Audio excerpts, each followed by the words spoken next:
For my technology integration lesson, I taught the students different text structures by using a PowerPoint and an interactive matching game on the Promethean board.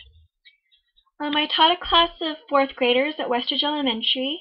During the instruction, I had the students who sat in the back of the classroom come and sit on the floor, and I had the students that were sitting in the front of the classroom turn their chairs.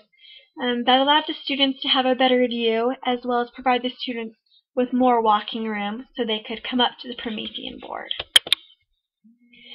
During my instruction, I used the Promethean board to project a PowerPoint that I had made, as well as a matching game. I projected my PowerPoint onto the Promethean board so the students would be able to see it easily.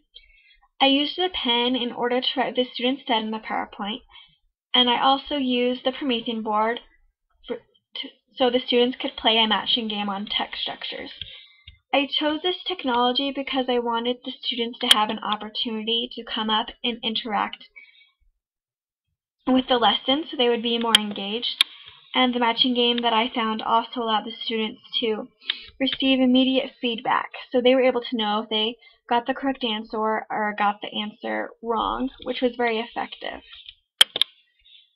At the beginning of the instruction, we had a review on the 5 different types of text structures.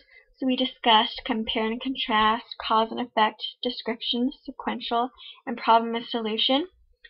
And I had the students tell me all the information that they knew about these different text structures, and I wrote the information down in the PowerPoint, and then we discussed it in more depth.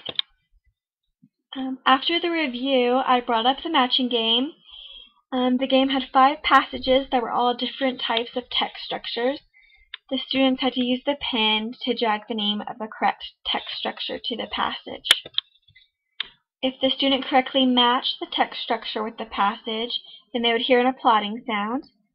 But if the student got it wrong, the answer that they had selected would return to its original place. Then I allowed the student to try one more time. And after the students made their selections, we had a discussion on why they made the selection that they did, and we corrected any of their misconceptions or misunderstandings that they had. The lesson went really well. There was a lot of participation, and the students were really excited about playing the matching game.